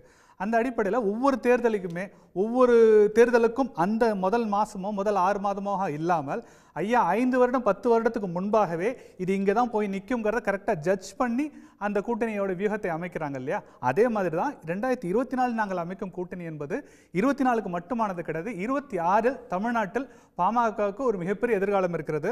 மருத்துவர் அன்புமணி அவர்கள் சமீபத்தில் வந்து பாமக தலைவராக தேர்ந்தெடுக்கப்பட்ட பிறகு ஒரு புது ரத்தம் பாய்ச்சது போல பாமக வந்து இன்னும் 2 மடங்கு வேகமாக வேலை செய்து கொண்டிருக்கிறது. இதே வேகத்தோடு தொடர்ந்து வேலை செய்யும் போது 26 பாமக ஆட்சியை பிடிப்பதற்கான எல்லா வாய்ப்புகளும் இருக்குங்கும் போது அதை மனதில் வைத்து பாமக 26 தமிழ்நாட்டிலே சட்டப்பேரவையில் ஜெயித்து ஆளுங்கட்சி ஆவதற்கு என்ன ஒரு தேவை வருகிறதோ அந்த தேவையை மனதில் வைத்து 2024க்கான கூட்டணி அமையும் அப்படிங்கிறத ஐயாவோட நிலை. சூர்யா சேவியர் சூரிய பிரகாஷ் சொன்ன விஷயத்தை கவனிச்சிங்களா? 2026 பாட்டாளி மக்கள் கட்சியை வந்து ஆளுங்கட்சியா அமர்றதுக்கு என்னென்ன விஷயங்கள் காரணமாக இருக்குமோ அதை வைத்து தான் இந்த கூட்டணி எங்களோட கூட்டணி அப்படிங்கிறது அமையும் அப்படின்னு சொல்லி ஒரு விஷயத்த சொல்கிறாரு. ஒன்று அது. இன்னொன்று வந்து இந்த பக்கம் எடப்பாடி பழனிசாமி வச்சிருக்கக்கூடிய குற்றச்சாட்டை நீங்கள் எப்படி பார்க்குறீங்க? திமுக அதாவது வந்து அதிமுக வந்து உடைக்கிறதுக்கு ஸ்டாலின் முயற்சி செய்கிறாரு அப்படிங்கிற அந்த குற்றச்சாட்டை நீங்கள் எப்படி பார்க்குறீங்க? அதிமுகவை வந்து திமுக உடைக்கவில்லை. அதிமுகவை எடப்பாடி பழனிசாமி தான் உடைத்து கொண்டே இருக்கிறார். சசிகலாவை வெளியேற்றினார், தினகரனை வெளியேற்றினார், ஓபிஎஸ்ஐ வெளியேற்றினார். இதெல்லாம் யார்? இப்போ சமீபத்தில் முன்னாள் 15 எம்எல்ஏக்கள் போய் 15 எம்எல்ஏக்கள் போய் அதிமுகவிலிருந்து விலகி பாஜகவில் போய் சேர்ந்தார்கள் அண்ணாமலை தலைமையில். அப்போ அவர் யாரை பார்த்து பேசணும்? திமுக வந்து அதிமுகவை உடைக்க வேண்டும் என்ற எண்ணமெல்லாம் திமுகவுக்கு இல்லை. திமுக அப்படி செய்வதாக கீழே 1-2 நிர்வாகிகள் அங்கங்கே கோவப்பட்டு ஒருத்தர் போகலாம். ஒரு கட்சியை உடைப்பது அப்படிங்கிற நடவடிக்கையில் திமுக ஈடுபடவில்லை. அதுக்கு நான் இன்னொன்னே சொல்கிறேன். கட்சியை உடைக்க வேண்டும் என்ற நடவடிக்கையை திமுக மேற்கொண்டிருந்தால் கடந்த முறை 97 சட்டமன்ற உறுப்பினர்கள் இருந்த பொழுது ஆட்சி அமைக்க தேவையான ஒரு 20-30 எம்எல்ஏக்களை திமுக தரப்பிலிருந்து எழுத்திருக்கலாம், ஆட்சியவே அமைத்திருக்கலாம். இப்போது அன்னைக்கு ஆட்சி அமைக்கிற போதே நாங்கள் மக்கள் மன்றத்தில் போய் நின்று வெற்றி பெற்று நாங்கள் ஆட்சி அமைத்துக் கொள்கிறோம், அதிமுக எம்எல்ஏக்களை எங்கள் பக்கம் இழுத்து தான் நாங்கள் ஆட்சி அமைக்க வேண்டிய அவசியம் இல்லை என்று சொன்னவர் இன்றைய முதலமைச்சர். அப்படி இருக்கக்கூடிய ஒரு கட்சியின் மேலே இப்போ அதை ஏற்கனவே ரகுசார் சொன்ன மாதிரி தான் திமுக மேலே எதிர்த்து பழி போட்டு திமுக எதிர் அரசியலை ஒன்று நடத்த வேண்டும் என்பதற்காக அவர் பழனிசாமி அவர்கள் சொல்லி கொண்டிருக்கிறாரே ஒழிய மாறாக அதிமுகவை உடைப்பது அப்படிங்கிறது எடப்பாடி பழனிசாமி உடைக்கிறார், பாஜக உடைக்கிறது. இதுதான் நடந்து கொண்டிருக்கிறது தமிழ்நாட்டில். இதில் அதிருப்தி ஏற்பட்ட பல பேர் அங்கே இங்கே திமுகவில் போய் சேரலாம். இல்லை இப்போ கௌதமி கூட போய் பாஜகவில் இருந்து விலகி அதிமுகவில் போய் சேர்ந்தாங்க. இப்படி பல நிர்வாகிகள் பாஜகவிலிருந்து விலகி அதிமுகவிலும், அதிமுகவிலிருந்து விலகி பாஜகவிலும் தான் போய் சேர்ந்து கொண்டிருக்கிறார்களே ஒழிய இப்படி அவர்களுக்குள் குடுக்கல் வாங்கல்கள் சில விஷயங்கள் நடந்து கொண்டிருக்கிறது. இதில் திமுக மேலே குற்றம் சாட்டுவது என்பது அதுக்கான ஆதாரப்பூர்வங்கள் இல்லை. அப்படி ஏதாவது சம்பவங்கள், ஒரு குறிப்பிட்ட விஷயங்கள் அப்படி ஏதாவது நடந்திருக்கிறதா என்றால் இல்லை. அது ஒரு மேலோட்டமான திமுக எதிர்ப்பு மனநிலையிலிருந்து அவர் பேசுகிறார் அப்படிங்கிறது ஒன்று. அடுத்து இப்போ பாஜக நண்பர் பேசினார். தமிழ்நாட்டில் நாங்கள் அண்ணாமலை தலைமையில் ஒரு பெரிய கூட்டணியை உருவாக்கி நாங்கள் வெற்றி இருந்த அதிமுகவே அண்ணாமலை தானே விரட்டி விட்டார். இருந்த அதிமுக அண்ணாமலை பேசிட்டாரு, எங்கள் அம்மாவை பேசிட்டாரு, அண்ணாவை பேசிட்டாரு, எம்ஜிஆரை பேசிட்டாரு, தரந்தாழ்ந்து விமர்சிச்சிட்டாரு, எனவே நாங்கள் வெளியே போகிறோம்னு சொல்லிக்கிட்டு இருக்காங்க. அப்போ இருந்த கூட்டணியவே உடச்சிவிட்டு என்ன ஒரு 39 தொகுதியில் ஜெயிச்சிருவார். ஒன்று. ரெண்டாவது பாஜக ஒன்றும் மோடின்னு சொல்ல வேண்டியது, தமிழ்நாட்டில் அண்ணாமலைன்னு சொல்ல வேண்டியது. அப்படியெல்லாம் எந்த ஒரு இடத்திலும் பாஜக தன் வாக்கு வங்கியை நிரூபிக்கவில்லை. பாஜக வரட்டும், ஒரு அரசியல் கட்சி என்ற முறையில் அவர்கள் தேர்தலில் வெற்றி பெறட்டும், வைக்கட்டும், போகட்டும், மக்கள் மன்றத்தை சந்திக்கட்டும், அதெல்லாம் மேட்ரு கிடையாது. ஆனால் பாஜக என்ன தனது வாக்கு வங்கியை நிரூபித்திருக்கிறது தமிழ்நாட்டில் இதுவரை நடந்த தேர்தல்களில்? அப்படிலாம் ஒன்றும் இல்லை. அடுத்து நரேந்திர மோடி நின்றால் இங்கே 39 ஜெயிச்சிருவான். எனக்கு தெரிந்து நான் இந்த 40 தொகுதிகளிலும் சமீப காலமாக 3 மாசங்கள் ஒரு ஆய்வுகளை தேர்தல் நரேந்திர மோடி நின்றால் மட்டும் தமிழ்நாட்டில் ஒரு தொகுதி ஜெயிக்கலாம் அப்படின்னு சொன்னாரு. நரேந்திர மோடி தமிழ்நாட்டில் நின்னா 39 தொகுதி ஜெயிக்கலாம் அப்படின்னு அவர் அந்த அர்த்தத்தில் சொல்லல. அவர் நின்னா அந்த ஒரு தொகுதி மட்டும் ஜெயிக்கலாம் அப்படின்னாரு. இல்ல ஒன்னொன்னு சொல்றேன். நரேந்திர மோடி ராமநாதபுரத்தில் நின்றால் அப்படின்னு ஒரு செய்தி வந்துச்சுல, அந்த செய்தி ஏன் திடீர்னு பின்வாங்குச்சு? அந்த செய்தி அவர்களுடைய கன்கரன்ஸ் இல்லாமல் வெளியே வந்திருக்குமா? அங்கே அவர்கள் ஆய்வு செய்தார்கள். 21% வாக்குகள் நரேந்திர மோடி பெறுவார் என்று அவர்கள் ஒரு முடிவுக்கு வந்தார்கள். ஒன்னொன்று சொல்கிறேன், அவர் ராமநாதபுரத்தில் போட்டியிட்டால், ஒரு பிரதமர் போட்டியிடுகிறார் என்றால் தமிழ்நாட்டில் ஒரு 20-25 தொகுதியாவது ஜெயிக்கணும். அப்படி அவர் அந்த ஊரில் போட்டி போடுறாருங்கிறது பக்கத்தில் இருக்கிற சிவகங்கைக்கே தாக்கத்தை ஏற்படுத்தாது, அதுக்கு அடுத்து இருக்கிற விருதுநகரில் தாக்கத்தை ஏற்படுத்தாது என்று அவர்களே முடிவுக்கு வந்தது. அதை வித்ட்ரா பண்ணாங்க. தமிழ்நாடு இன்றைக்கு அப்படி ஒரு சூழலில் இல்லை. பாஜகவுக்கு ஆதரவான மோடியே நின்றாலே இங்கே ஜெயிக்க முடியாதுன்னா அதிமுக அண்ணாமலை மட்டும் வாக்கு சதவீதத்தை அள்ளி குமிச்சிருவாரா? இல்லை ஒன்று போகிற போக்கில் என்ன ஒன்று சொல்கிறாங்க தெரியுமா? திமுக மேலே ஒரு ஆன்டி இன்கம்பன்சி இருக்குது. ஏங்க இது என்ன கட்டமைப்புன்னு எனக்கு தெரியல. 10 ஆண்டு காலம் பாஜக மீது இருக்கக்கூடிய ஆன்டி இன்கம்பன்சி தான் இப்போது விவாதத்திற்கு வரக்கூடிய ஒரு முக்கியமான விஷயம். 10 ஆண்டு காலம் பாஜக ஆட்சியில் இருந்திருக்கிறது, அது தொடரணுமா வேண்டாமா என்று நாடாளுமன்ற தேர்தல் நடக்கிறது. போகிற போக்கில் அப்படியே திமுக மீது ஒரு ஆன்டி இன்கம்பன்சி இருக்கிறது, அது இப்போது வெளியே வராது என்றெல்லாம் சொல்கிறார்கள். திமுக மேல ஆன்டி இன்கம்பன்சி என்ன வகையில் இருக்கிறது? அது எதை நோக்கி இருக்கிறது? என்ன பிரச்சனையின் தன்மையில் இருக்கிறது? ஊழல் இருக்கிறதா? இல்ல மக்கள் செயல்பாடுகளில் அவர்கள் குறைகளை கண்டார்களா? என்ன விஷயம்னு சொல்லணும்ல. அப்படி இருந்ததுன்னா அது திமுக தலைமை சரி செய்ய வேண்டும். திமுக தவறு செய்து விட்டது, அது தவறே செய்யவில்லை என்றெல்லாம் நான் வாதாட வரவில்லை. ஆனால் போற போக்கில் பாஜகவினுடைய ஆன்டி இன்கம்பன்சியை திட்டமிட்டு மறைக்கிற ஏற்பாடு இருக்குல்ல, அது தவறு. அதைத்தான் நான் சொல்றேன், அது தவறு. அப்ப இன்னைக்கு தேர்தல் என்பது மோடி 2014 மோடி என்று வருகிற பொழுது தமிழ்நாடு நிராகரித்து விட்டது. சரி, 2019 அன்னைக்கு மோடியா லேடியான்னு கேட்டாங்க, நிராகரிச்சிருச்சு. அதுக்கு பின்னாடி வெற்றிடம் என்று ஒன்று சொன்னார்கள். தமிழ்நாட்டில் வெற்றிடம் இருக்கிறது, அதை மோடி பூர்த்தி செய்து விடுவார் அப்படின்னு சொன்னாங்க.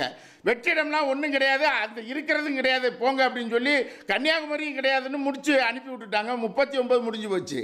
இப்போ மீண்டும் என்ன சொல்றாங்கன்னா அதையே திரும்ப சொல்கிறார்கள். அதுக்கு என்ன சொல்றாங்க? திமுக ஆன்டி இன்கம்பன்சி என்கிறார்கள். இந்த ஆன்டி இன்கம்பன்சி என்று திமுக மேல் இருந்தால் அது விவாதிக்கலாம், விமர்சனத்திற்கு உட்படுத்தலாம். ஒரு விஷயத்தை முக்கியமா மிஸ் பண்ணிடுறாரு சொல்லும்போது, மன்னிக்கணும், என்ன சொல்றாங்க, சொல்றது என்னன்னா ஆன்டி இன்கம்பன்சி ஸ்டேட்ல இருக்கிற எந்த விஷயத்தையும் மக்கள் ஆன்டி இன்கம்பன்சி எடுத்துக்க மாட்டாங்க. இது பார்லிமெண்ட்டுக்கான தேர்தல்ங்கிறதுனால பார்லிமெண்ட்ல ஆன்டி இன்கம்பன்சி இருக்கா இல்லையா, தேசிய அளவில் என்ன முடிவுங்கிறத மட்டும்தான் மக்கள் யோசிப்பாங்க.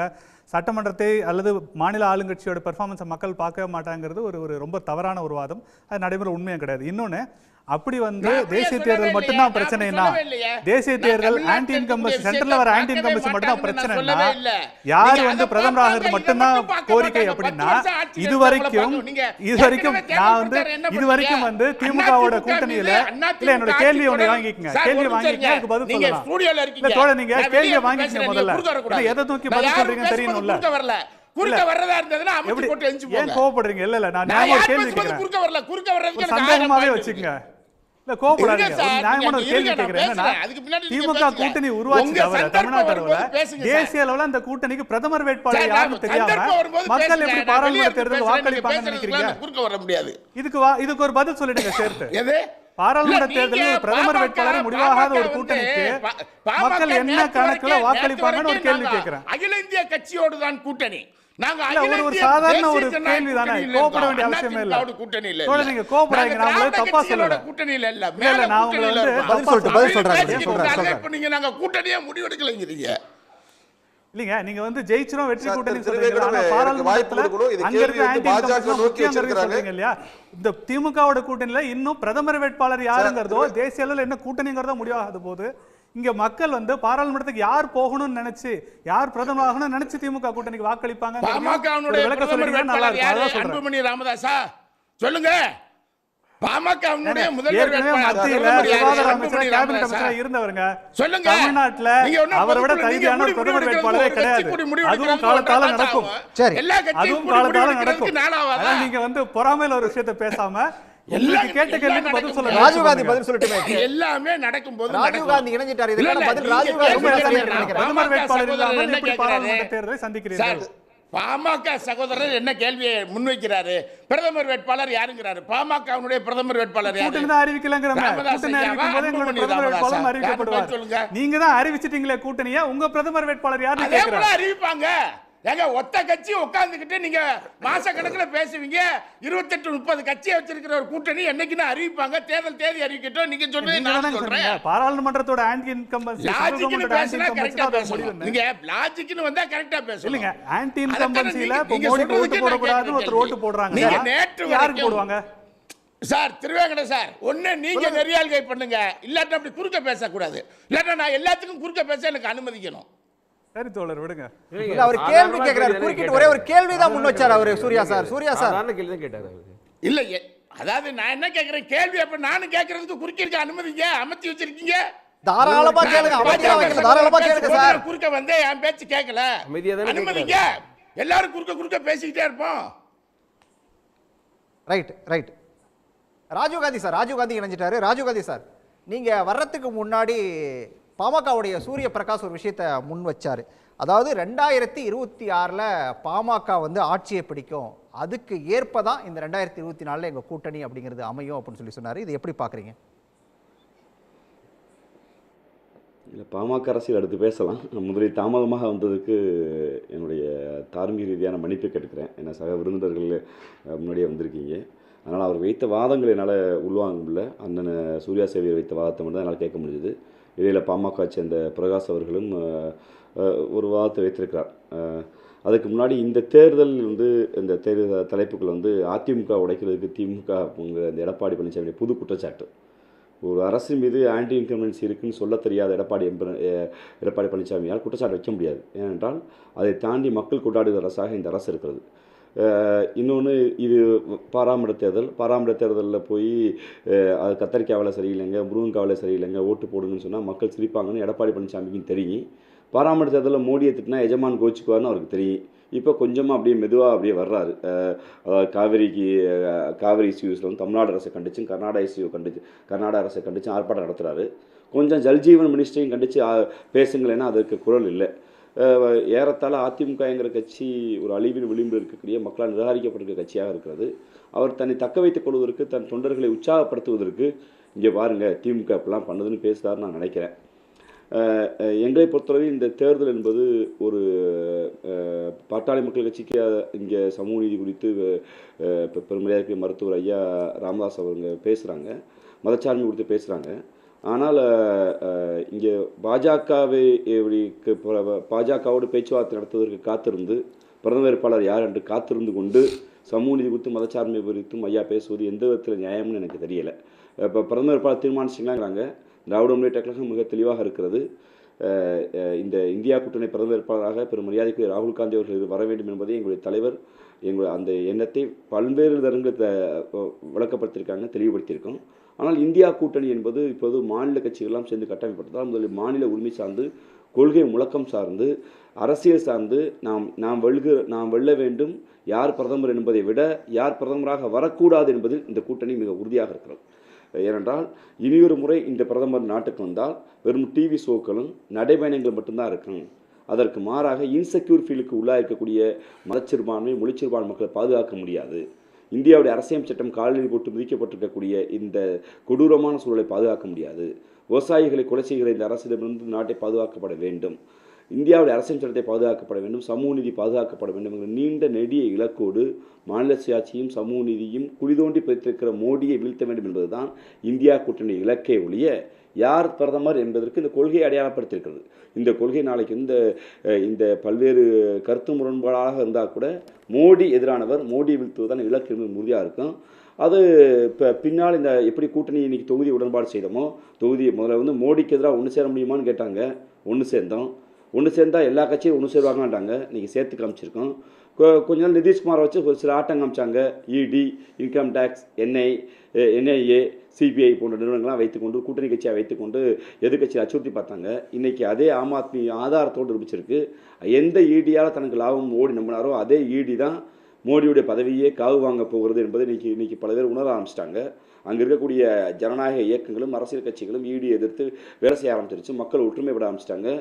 ஈடியை வைத்து எங்களை பயமுறுத்த பார்த்தாங்க. அந்த ஈடியை இன்று இந்த கூட்டணியை கூட இணைத்திருக்கிறது என்று கூட நான் தனிப்பட்ட பார்வை பார்க்க விரும்புகிறேன். எங்களை பொறுத்தளவில் மோடி என்கிற இந்த நாட்டில் பாசிச ஆட்சி செய்கிற மாண்புமிகு பிரதம அமைச்சருடைய இந்த ஆட்சி வீழ்த்தப்பட வேண்டும். தனி மனித துதிபாடுகிற அந்த கூட்டணி வீழ்த்தப்பட வேண்டும். மொழி உரிமை, மத வழிபாட்டு உரிமை சிதைக்கப்பட்டிருக்கக்கூடிய இந்த அரசியல் சட்டத்தை பாதுகாக்கிற வேலையை நாங்கள் செய்திருக்கிறோம். அதுதான் எங்கள் நோக்கம். அண்ணன் சூர்யா சேவர்கள் போது மிக தெளிவாக சொன்னாங்க. இந்த ஆன்டி இன்கம்பன்சிங்கிற கொடுத்து நான் பேச விரும்புகிறேன். ஆன்டி இன்கம்பன்சிங் ஒரு வகை இருக்குது, பரவாயில்ல பேசுவோம். திராவிட முன்னேற்ற கழகத்தின் மீது என்று அதாவது பாமக வைக்க குற்றச்சாட்டு வேறு விதமாகவும் பாஜக வைக்க குற்றச்சாட்டு வேறு விதமாக இருக்கும்.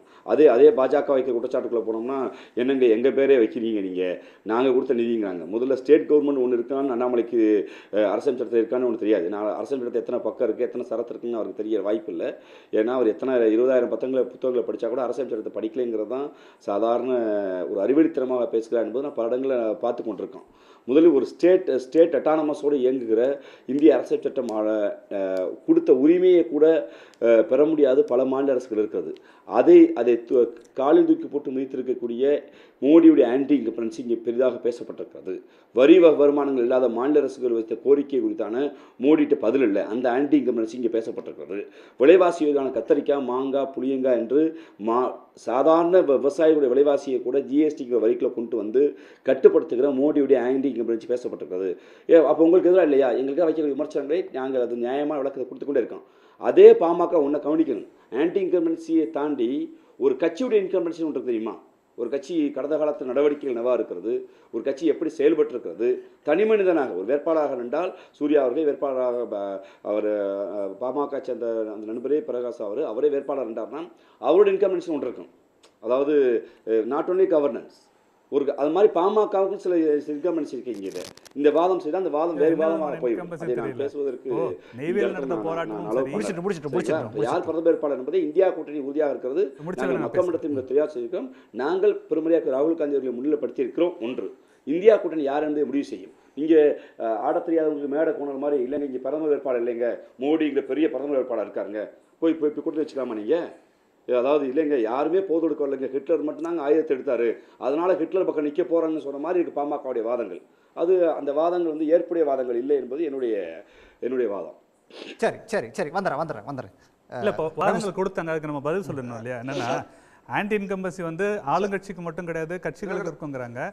பாமகவோட செயல்பாடுகள், அதுவும் குறிப்பாக சமீப ஆண்டுகளில் இருக்கக்கூடிய கடைசி 2 ஆண்டுகளுக்கு மேலே பாமகவோட செயல்பாடு வந்து பெரிய அளவில் பொதுமக்களுக்கு வரவேற்பு பெற்றிருக்கு. குறிப்பாக வந்து நெய்வேலி பிரச்சனையில் உழுதுகிட்டு இருக்க வயலில் போய் பொக்லைன் இறக்கி அதை நோண்டும் போது அந்த இடத்துல பாமக இறங்கி மிகப்பெரிய போராட்டத்தை நடத்தி தமிழ்நாட்டில் பெரிய கவனஈர்ப்பை கொண்டு வந்தது. இப்போ வடலூர் சன்மார்க்க சங்கத்தில் வந்து அந்த பெருவெளியில் வள்ளலார் நிர்வகித்த அந்த பெருவெளியில் வந்து கட்டடங்கள் கட்டுவதற்கு எதிர்த்து ஒரு மிகப்பெரிய போராட்டத்தை நடத்தியிருக்கோம்.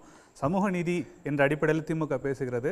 தாங்கள் ஆட்சிக்கு வந்தால் அவர்தான் கேட்கணுமா? இடஒதுக்கீடு தருவோம். ராஜா நான் சொல்லிடுறேன், 10% இடஒதுக்கீடு தருவோம் அப்படின்னு சொன்ன திமுக இத்தனை ஆண்டுகளாயும் சாதிவாரி சூர்யாவும் குறிக்கிறாரு, சூர்யாவும் குறிக்கிறாரு. சாதிவாரி கணக்கெடுப்பை கூட தராமல் ஏமாற்றக்கூடிய திமுக ஆன்டி இன்கம்பன்சி இல்லைன்னு சொல்றது எப்படி? அதை எதிர்த்து களமாடுவது பாமக மட்டும்தான். தமிழ்நாட்டில் 32,000 அரசு சூர்யா கேக்குறது உள்வாங்கிட்டு சொல்லுங்க. சூர்யா செய்யறத கேக்குறாரு, உள்வாங்கிட்டு சொல்லுங்க. நான் சொல்ல ஒரு பாயிண்ட் என்னன்னா, திமுக அரசின் மேல ஒரு ஆன்டி இல்ல, நான் என்னோட ஸ்டேட்மெண்ட் சொல்லிடுறேன், அந்த கேள்வி கேட்கலாம். நான் என்னோட கருத்தை சொல்லிடுறேன், நான் என்ன சொல்ல வரேங்கிற சொல்லிடுறேன், அது மேல உங்க கேள்வி கேட்கலாம். நான் தலையிடலாம், நான் வேணாம் சொல்லல, நீங்க அவர்கிட்ட சொல்லுங்க. அவர் தலையிடட்டும், அவர் கேள்வி கேட்கட்டும், அவருடைய கேள்விக்கு நான் பதில் சொல்றேன். நான் என்னோட ஸ்டேட்மெண்ட் நான் என்ன சொல்றேன்னா, தொடர்ந்து திமுக அரசு என்னென்ன இடத்துல தவறு செய்கிறதோ, எந்தெந்த இடத்துல விடுதோ, அந்த இடத்துல உண்மையான எதிர்க்கட்சியாக தமிழ்நாட்டிலே நம்பர் 1 எதிர்க்கட்சியாக இருந்து ஆளுங்கட்சியோட தவறுகளை சுட்டிக்காட்டி போராடுவது பாட்டாளி மக்கள் கட்சி தான் என்பதை தமிழ்நாட்டில் இருக்கக்கூடிய எல்லா மக்களும் ஏற்றுக்கொள்கிறார்கள். யார் கேட்டாங்க? விவசாயிகளுக்கு ஆதரவாக கேட்டது யாரு? விவசாயிகளுக்கு ஆதரவாக கேட்டதும் பாட்டாளி மக்கள் கட்சி மட்டும் தான் கேட்டது. மத்திய அரசுக்கு ஆதரவாக இவங்க எந்த பாஜக அரசு திட்டுறாங்களோ அந்த பாஜக அரசு ஆதரவாக இவங்க மாநில அரசோட கையில இருக்கக்கூடிய போய் இந்த வயல்கள்ல பொக்லைன் போட்டு நோண்டுறதுக்கு காவல்துறை பாதுகாப்பா நின்னது. அது மாநில அரசோட காவல்துறை தான் வயல போய் நின்னுச்சு. அதை எதிர்த்து போராடியது பாட்டாளி மக்கள் கட்சி. எங்களோட நடவடிக்கை வந்து 10 மக்கள் எப்படி நினைக்கிறீங்க? ஆதரவா ஓட்டு போட்டது யாரு? நெய்வேலி பிரச்சனையில் பாமக தலையிட்டு போராடி இருக்கு. தமிழ்நாட்டு அளவிலே மிகப்பெரிய ஆதரவு வந்தது. இதுவரைக்கும் கடைசியா போன ஒரே 32,000 அரசு ஊழியர்கள் பணிகள் அந்தந்த துறை சார்ந்த தனிநபர் அப்பாயின்மென்ட் மாதிரி போனதை எதிர்த்து பாமக போராட்டத்துக்கு மிகப்பெரிய மக்கள் ஆதரவு இருக்கு. ரொம்ப சமீபத்துல வடலூர் சன்மார்க்க சங்கத்திலே அனுமதி இல்லாத கட்டடங்களே, தேவையில்லாத இடங்கள், வள்ளலார் அனுமதிக்காத இடங்களே வள்ளலாரே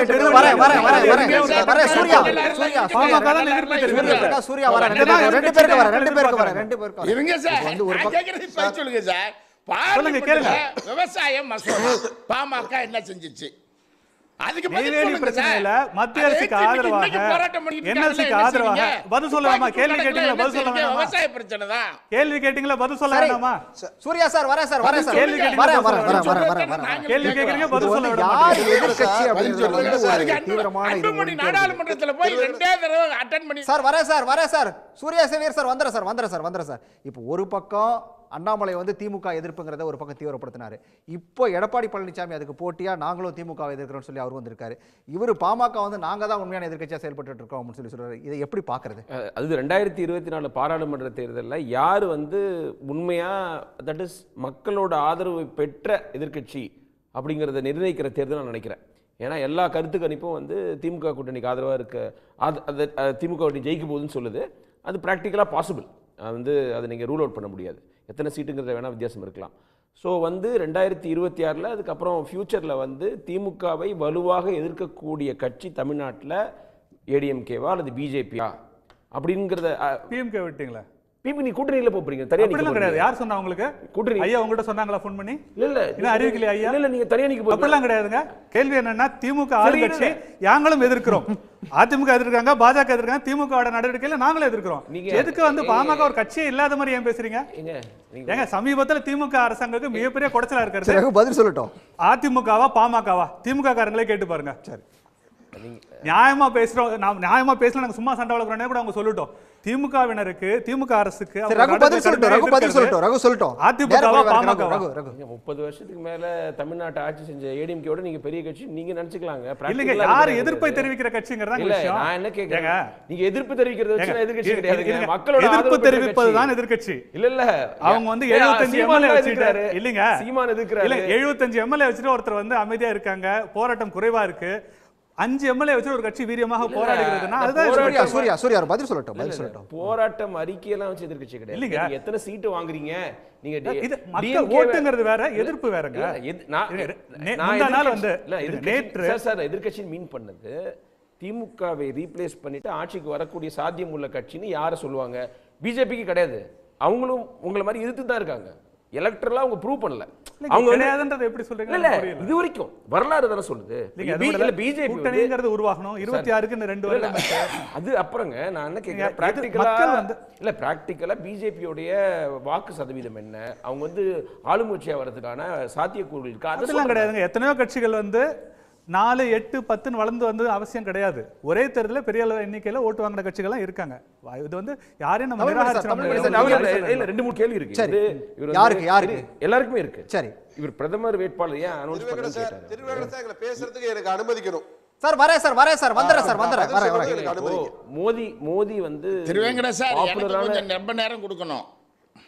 வரேன் சார். சூர்யா உங்ககிட்ட வந்துடுறேன். ஏன் வந்து மோடிக்கு எதிராக வந்து ஒரு பிரதமர் வேட்பாளரை அறிவிக்கலைன்னா அந்த தவறை வந்து திரு ஸ்டாலின் 2019 செஞ்சார். அவங்க யாருமே எதிர்பார்க்காத மாதிரி ஒரு ஷாக்கிங் ஆயிடுச்சு ராகுல் காந்தி பேரை சொன்னது. ஏன்னா அப்படி பேரை சொன்னா ஒரு பிரசிடென்ஷியல் ஃபார்ம் ஆஃப் எலெக்ஷனா கன்வெர்ட் பண்ற அந்த தந்திரம் பிஜேபி கிட்ட இருக்கு. மோடி அளவுக்கு ஆல் இண்டியா லெவல்ல பாப்புலாரிட்டி வந்து வேற எந்த தலைவருக்கும் இல்லை. பிடிக்குதோ இல்லாத ஒத்துக்கிட்டு தான் ஆகணும். பிஜேபி எதிர்க்கிறவங்க கூட ஒத்துப்பாங்க. அப்படி இருக்கிற போது நம்ம ஏன் அவங்களோட ட்ராப்ல விழணும்? இப்போ ராகுல் காந்தின்னு சொன்னா அஃப்கோர்ஸ் அவருக்கு ஆல் இண்டியா லெவலில் மோடி அளவுக்கு பாப்புலாரிட்டி இல்லை. அதை வச்சே வந்து டேமேஜ் பண்ணுவாங்க அந்த கூட்டணிங்கிறதுனால அனௌன்ஸ் பண்ணாமல் இருக்காங்க. அது ஒரு பெரிய தவறு கிடையாது. 2004 நம்ம மன்மோகன் சிங் தான் வந்து பிரைம் மினிஸ்டர்னு சொல்லி அவங்க ஓட்டு கேட்டாங்க, ஜெயிச்சாங்க இல்லையா? பெருசாக வந்து ஒரு பிரதம வேட்பாளர் நிறுத்தாமல். அதனால அது அது அது ஒன்றும் தவறு இல்லை. அப்புறம் இப்போ ஆட்சியில் இருக்கிற கட்சி மேலே அதிருப்தியே இருக்காதா? திரு ராஜீவ்காந்தி, சூர்யா சேவியெல்லாம் வந்து ஒன்றுமே அதிருப்தி. மோடி வந்து தமிழ்நாட்டில் ஒரு ஃபேக்டரே இல்லை. 2014 ஃபேக்டர் இல்லை, 19 ஃபேக்டர் இல்லை. அதனால அவரோட ஆன்டி இன்கம்பன்ஸை பற்றி இங்கே பேசுறது அர்த்தமே கிடையாது. பட் திமுக ஆட்சிக்கு வந்ததுக்கப்புறம் அந்த கட்சி மேலே ஆட்சி மேலே அதிருப்தி இருக்கிறத செய்தானே. இப்போ மேல்மா விவசாயிகள் நீங்கள் ஆதரவாக இருந்தீங்க, கட்சி இதில் இருக்கிற போது எதிர்கட்சியாக இருக்கும்போது பயங்கரமாக ஆதரவாக சொன்னீங்க. இப்போ எதுக்குறீங்க? இப்போ வந்து நெல்லையிலேருந்து கனிம வளம் போயிட்டு இருக்கு கேரளாவுக்கு. அந்த லாரி போகிற ஊரில் உள்ளவெல்லாம் கோவப்பட மாட்டாங்க அந்த கட்சி மேலே. கேட்குறேன் நான். இது மாதிரி எல்லாம் ஆட்சின்னு எதிர்கட்சியாக பேசுறது ஈஸி. திமுகவை நிறைய பேசியிருக்காங்க. ஆனால் ஆட்சின்னு வந்ததுக்கப்புறம் இப்போ என்னாச்சு? நீங்கள் வந்து ஸ்டெர்லைட் துப்பாக்கி சூடுக்கு என்ன பெரிய நடவடிக்கை எடுத்துறீங்க?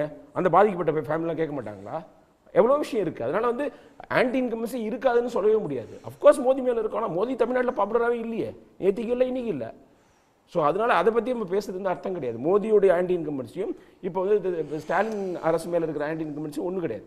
ஏன்னா நம்ம வந்து எல்லாமே மாநிலத்தில் ஆட்சியில் இருக்கிற கட்சி பற்றி நம்ம பேசிக்கிட்டு இருப்போம். அது வந்து பார்லிமெண்ட் எலெக்ஷன்லயும் ரிஃப்ளெக்ட் ஆகும். வரதராஜன் ரொம்ப நேரமா குறுக்கிட்டீங்க, சொல்லலாம். அதாவது சார், நான் யார் பேசவே குறுக்கிடல, நான் பேசுறவ குறுக்கிடக்கூடாது என்பது என்னோட நெறியால் கட்டுப்படுத்தின வேண்டுகோள். அதாவது அண்ணன் சேவியர் சொன்னார் 10 ஆண்டுகளாக மத்திய அரசாங்கத்தின் மீது ஆன்டி இன்கம்பன்சி இருக்குது. நான் என்ன கேட்குறேன், 2014 நாங்கள் 288 இடங்களில் வெற்றி பெற்றோம்.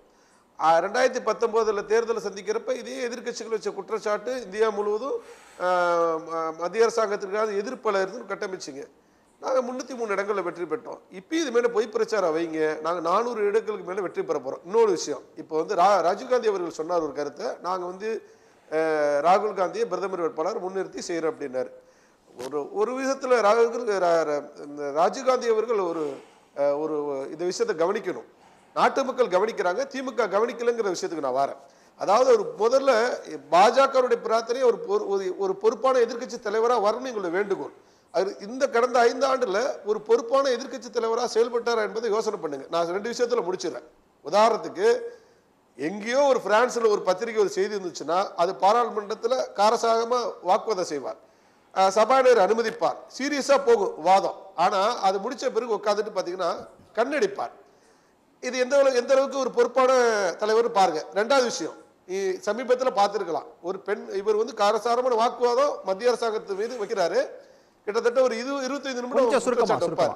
அதன் பிறகு அந்த பெண் அமைச்சர் ஒரு இதோட முடிச்சிட சார், சுமிருதி இராணி அவர்கள் ஒரு பெண் அமைச்சர், மாண்புமிகு பெண் அமைச்சர் எழுந்துச்சு ராகுல் காந்திக்கு பதில் சொல்லுவாங்க மத்திய அரசு சார்பா. அந்த பெண் அமைச்சரை பார்த்து இவர் கண்ணடிப்பார்.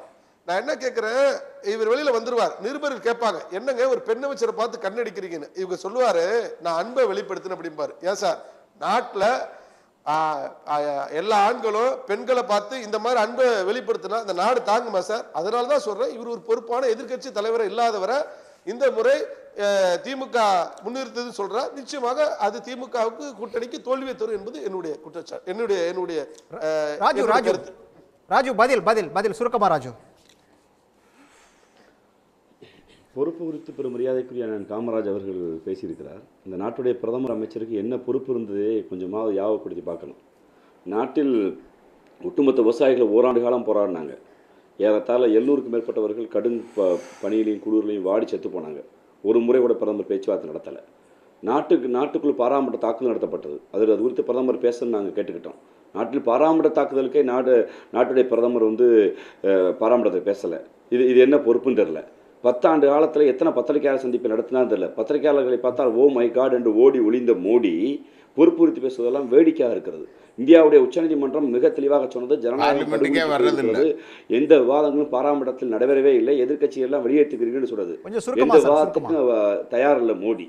பாராளுமன்றத்துக்குள்ளேயே வளாகத்தை இருந்துட்டு பாராமட்டத்துக்கு வர பயந்தவர் மரியாதைக்குரிய மோடி. அவர் பொறுப்பு குறித்து பேசுவதெல்லாம் மிக வேடிக்கையாக இருக்குது. அதில் ரொம்ப கீழ்த்தரமாக பெண்களோடு ஒப்பிட்டு பேசுகிறதுக்குள்ள பாஜகவுடைய வேலையே இதுதான். பாஜகவுடைய வேலையை ஒரு எதிர்க்கட்சியை ஜனநாயக ரீதியாக வீழ்த்த முடியாதவர்கள் அநாகரிகமான ஒரு அப்பட்டமான குற்றச்சாட்டை வைப்பது தான் இந்த மரியாதைக்குரிய காமராஜ் அவர்கள் இந்த குற்றச்சாட்டை வச்சுருக்காங்க. இது மிக அருவருக்கத்தக்க செயல். கொள்கை ரீதியாக நாங்கள் கேட்கிறதுக்கு பதில் சொல்ல தெரியாதவர்கள், திராணியற்றவர்கள், தெம்பற்றவர்கள், தனிமனித ஒழுக்கத்தின் பேரில் தனிமனிதர்களுடைய தாக்குதல் நடத்துகிற இந்த வேலையை பாஜக தொடர்ந்து செய்து கொண்டே இருக்கிறது. அந்த தனிமனித புகழ்ச்சியிலேயே பாஜக இங்கே வீழ்த்தப்படும் என்பதில் எந்த மாற்று கருத்து இல்லை. தமிழ்மணி சார் நிறைவா இந்த கூட்டணி, அதாவது இந்த தேர்தலை பொறுத்த வரைக்கும் வெற்றியை நிர்ணயம் செய்கிறது அப்படிங்கிறது எதுவாக இருக்கும் சார்? இன்னைக்கு இருக்கிற சுச்சுவேஷனில் பிரதம மந்திரி கேண்டிடேட் யாருன்னு கேட்டாங்க பாமக சார்பாக. அந்த கேள்வியை நான் புரிஞ்சுக்கிறேன்.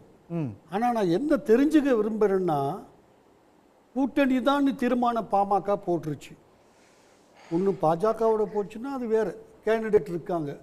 ஒருவேளை அதிமுக கூட போச்சுன்னா பாமக யாரு கேண்டிடேட்? பிரைம் மினிஸ்டர் ஹைபோதசிஸ்லாம் நம்ம டிபேட் பண்ண முடியாது. நான் பேசிட்டு இருக்கிறேன். முடிக்கட்டும். You are immature. Sorry to say this. ஒருத்தர் பேசக்குள்ளதான் நீங்க பேசணும்னு நினைச்சீங்கன்னா சாரி, உங்களுக்கு மெச்சூரிட்டி நீங்க தான் கேட்கணும், நான் கேட்கல. நீங்க அவர் கேட்பார், அவருக்கு தெரியும். அவர் முடிக்கட்டுங்க, அவர் சந்தேகத்தை அவர் கேட்கிறாரு. ஆமா, இப்ப நீங்க தான் கேட்டீங்க, நான் உங்களுக்கு திருப்பி கேட்கிறேன். பதில் சொல்லுங்க. அவர் முடிச்ச பிறகு please wait for opportunity. Please. I will definitely. Sir, Deve Gowda வந்தப்ப யாரு? ஐக்கிய குஜரால் வந்தப்ப யாரு? எதனால் பல நேரங்களில் பலவிதமான ஸ்ட்ராட்டஜியை வச்சு செய்கிறோம். அவர் அடுத்த தேர்தலில், சட்டசபை தேர்தலில் பாமக ஜெயிக்கும்னு நம்பிக்கை தவறல்ல. அது ஒரு கட்சிக்காரனுக்கு இருக்க வேண்டிய நியாயமான எதிர்பார்ப்பு, நம்பிக்கை. இன்றைக்கி ஏன் தனியாக நிற்கிறேன்? 4 சீட்டு ஜெயிப்போம், தப்பில்லை. திரு அன்புமணியை விட தமிழ்நாட்டில் பிரதம அமைச்சராகக்கூடிய தகுதி உள்ள யாரும் அவருடைய தவறுன்னு சொல்ல மாட்டேன். அவர் கட்சிக்கார், அப்படித்தான் பேசணும். ஏன் அவர் சொல்லக்கூடாது? வந்துருச்சு, இப்போ நம்ம ஆரம்பிப்போம். அடுத்த பிரைம் மினிஸ்டர் கேண்டிடேட் நான் கட்சிக்காரெல்லாம் சொல்கிறான், டிபேட்லெல்லாம் சொல்கிறாங்க, நாங்கள் நிற்போம், 10 சீட்டு நாங்கள் ஜெயிப்போம்னு சொன்னால் கூட நான் அதை பாராட்டுவேன். கூட்டணின்னு தீர்மானம் போட்டது அவங்க. 100க்கு 95% அதிமுகவோட சிறப்பு நான் சொல்கிறேன் பொறுப்பெடுத்துக்கிட்டு. அப்போ யாரை சொல்லுவாங்க அவங்க? ரைட், சொல்லுங்கள், சுருக்கமாக சொல்லுங்கள். அத்தைக்கு மீசை முளைச்சா அத்தைக்கு என்ன பேருங்கிறலாம், அத்தைக்கு மீசை முளைச்சா பார்த்துக்கலாம். கூட்டணி என்னன்னு மருத்துவரை அறிவித்த பிறகு இந்த கூட்டணிக்கு என்ன விளக்குன்னு கேளுங்க, விளக்கத்தை நாங்கள் அன்னைக்கு சொல்றோம். ரெண்டாவது, இது பதில் என்னன்னா, இதுல பாமக தனித்து நிக்கணும்னு ஆசைப்படுற யாராவது தமிழ்நாட்டில் எத்தனை வருடம் ஆண்ட கட்சிகள் ஏன் தனித்து நிற்கிறாங்கிறத அவங்க கேட்டாங்களா? குறைஞ்சபட்சம் பாமக இந்த நேர்மையாக இருந்ததுல, நாங்கள் கூட்டணி அமைக்கிறோங்கிற வரைக்கும் நாங்கள் சொல்லியிருக்கோம் இல்லையா? என்ன கூட்டணி நாங்கள் அமைக்கிற வரைக்கும் கொஞ்சம் பொறுமையாக. சூர்யா சேவர் எப்படி பார்க்குறீங்க இங்கே சூர்யா சொன்னதை? குற்றச்சாட்டு வர மாதிரி, அதாவது அத்தைக்கு மீசை முளைச்சா சித்தப்பாங்கிற கதையெல்லாம் 2026 பேசுவோம். இப்போ பேசுறது 2024. 2026 என்ன யாருக்கு என்ன முளைக்குதுங்கிறதெல்லாம் அப்புறம் பார்ப்போம். 2024 பாமக நிலைப்பாடு என்ன, அவ்வளோதான். பாமகவினுடைய நிலைப்பாடு பாஜக கூட போனாலும் சரி, அதிமுக கூட போனாலும் சரி, அது தமிழக நலனுக்கு உகந்ததல்ல அப்படிங்கிற தான் மக்கள் நினைப்பாங்க. ஏன்னா அதிமுக கூட 34 எம்எல்ஏக்கள் ஓட்டு போட்டு இவங்கெல்லாம் சேர்ந்து தான் அன்புமணி எம்பி ஆயிருக்காரு. ஆனால் அவர் பாராளுமன்றத்துக்கே போக மாட்டார். மோடி அவைக்கே வரமாட்டார், பார்லிமெண்ட்டுக்குள்ளேயே போக மாட்டார். அதனால பார்லிமெண்ட்டுக்கே போகாதவங்க கூட்டணி வச்சாலும் ஒன்று அவங்க உரிமை. அதை செஞ்சுட்டு அவர் போறாருங்கறாங்க. பொதுவாக இன்னைக்கு இருக்கிற நிலவரம் இவர் பார்த்தாரா? ஃளைட் டிக்கெட்லாம் எடுத்து திமுக மேல சார் அன்புமணியோட அட்டெண்டன்ஸ் கொடுக்கவான்னு கேக்குறாரு. அட்டெண்டன்ஸ் வேணுமா? எத்தனை நாள் நடந்து எத்தனை நாள் போனாங்க உங்களுக்கு தெரியுமா? ஏன் இந்த அபாண்டமா பேசுறீங்கன்னு கேக்குறேன். தமிழ்நாடு பாராளுமன்ற நியாயம் ஒண்ணு சார். ஃபேக்ட் பேஸ்டா ஒரு முடிக்கட்டும் சூர்யா முடிக்கட்டும். நேரம் இல்ல, சூர்யா சார் முடிக்கட்டும். என்ன அட்டெண்டன்ஸ் கேளுங்க. அட்டெண்டன்ஸ் இல்லங்கறாங்களே, என்ன அட்டெண்டன்ஸ் சொல்லுங்க. பார்லிமென்ட்ல அட்டெண்ட் பண்ணது அன்புமணி அப்படி ரெக்கார்ட் சொல்லுங்க, என்ன பெர்சன்டேஜ் சொல்லுங்க. ஏன் போகல? எவ்வளவு பெர்சன்டேஜ் போனா சொல்லுங்க. எவ்வளவு பெர்சன்டேஜ் போனா சொல்லுங்க. நான் இல்ல டிஃபெண்ட் பண்றேன். 17 சொல்லுங்க வாங்கிக்கிறோம் சார் 17%. ஏங்க மிச்ச எம்பிஸ் மாதிரி கிடையாது. ஒரு கட்சியோட தலைவர் அவர். 17%. ஒரு கட்சியோட தலைவர் 17% சொல்றாரு. ராஜ்பவன் சொல்றாரு. திமுகவுக்கு இல்ல, திமுக அதிமுகலாம் சார் இருக்கக்கூடிய பதில் சொல்லுங்க. 17% சொல்றாரு. 17% ஏன் சொல்றாரு. பதில் சொல்லலாம் இல்லையா? ஏன்னா இவங்களோட எம்பிக்கள் யாரும் கட்சியோட தலைவர்கள் கிடையாது. திமுகவோட எம்பிக்களோ அதிமுகவோட தலைவர்கள் கிடையாது. கட்சியோட தலைவர் தமிழ்நாட்டில் எத்தனை கூட்டங்கள் இருக்கு? நான் கேட்கிற ஒண்ணு பதில் சொல்லுங்க. அன்புமணி அவர்கள் இன்னைக்கு பாராளுமன்றத்துக்கு போகாம ஒரு சொகுசு பயணம் போனாரு, நீங்க சொல்லுங்க, நான் ஒத்துக்கிறேன். அன்புமணி அவர்கள் இல்ல, சூர்யா கட்சி தலைவரா கட்சி அவர் பாராளுமன்றம் போறாரு, பதில் சொல்லட்டும். அப்படி நான் சொல்றேன். அவருக்கு இருக்கு எம்பி. நான் நியாயமா ஒரு கேள்வி கேட்கிறேன். நியாயமா கேட்கிறேன், அந்த கேள்விக்கு பதில் சொல்லுங்க. அன்புமணி அவர்கள் பாராளுமன்றத்தில் இப்படி வீணடித்தார் சொல்லுங்க. மக்களுக்காக போராடுறோம், நின்று போராடுறோம், கடலூர்ல நின்று போராடுறோம், தருமபுரியில நின்று போராடுறோம், சாதிவாரி கணக்கெடுப்பு போராடுறோம். இதுக்கு சேர்த்து அன்புமணி அவர்கள் தான் போக வேண்டி இருக்கிறது கட்சியின் தலைவராக. அதனால 30 செகண்ட் சார் ப்ளீஸ். இந்த நாள் ஜிகே மணி நான் போறேன்னு சொன்னா நீங்க போய் பேசி அதான் பண்ணிட போறீங்கன்னு கேட்டவர் அன்புமணி தான், உலகத்துக்கு தெரியும். ஏங்க இது நியாயமான ஒரு கேள்விதான். இதுக்கே வாங்க. தமிழ்நாட்டு அரசுல இது வரைக்கும் இல்லாத வேளாண் அறிக்கை, வேளாண் பட்ஜெட்ங்கிறது தமிழ்நாடு கவர்மெண்ட்ல கிடையாது. தமிழ்நாட்டுல 4 வருஷத்துக்கு வேளாண் பட்ஜெட் ஒன்று கிடையாது. அதை அறிமுகப்படுத்தியது பாரதிய மக்கள் கட்சி தான். அது இம்பார்ட்டன்ட் சொல்றதுக்கு கட்சி தலைவருக்கு உரிமை இருக்கு. ரைட். வேளாண் பட்ஜெட் இம்பார்ட்டன்ட் உட்காருங்கன்னு சொல்றதுக்கு ஒரு கட்சி தலைவர் உறுப்பினர் அதான் சொன்னாரு. நாங்க வேளாண் பட்ஜெட்டோட மாதிரியை வச்சுதான் வேளாண் பட்ஜெட் எல்லாருக்கும் தெரியும். தமிழ்நாடு அரசு ஏன் போறேன்னு கேட்டாரு. தமிழ்நாடு அரசு என்னுடைய இதுல உட்கார்ந்துக்கோ பேசவே விட மாட்டாங்களே, அங்க ஏன் போறீங்கன்னு கேக்குறாங்க. இதுக்கு நீங்க வெட்கப்படணும். நீ போய் பேசவே விட மாட்டாங்க. நம்மள நம்ம கொடுக்கறது எழுத விட மாட்டாங்க. கௌரவ தலைவர் அவை குறிப்பிட ஏத்த மாட்டாங்க. ஏத்த மாட்டாத அவை குறிப்பிட.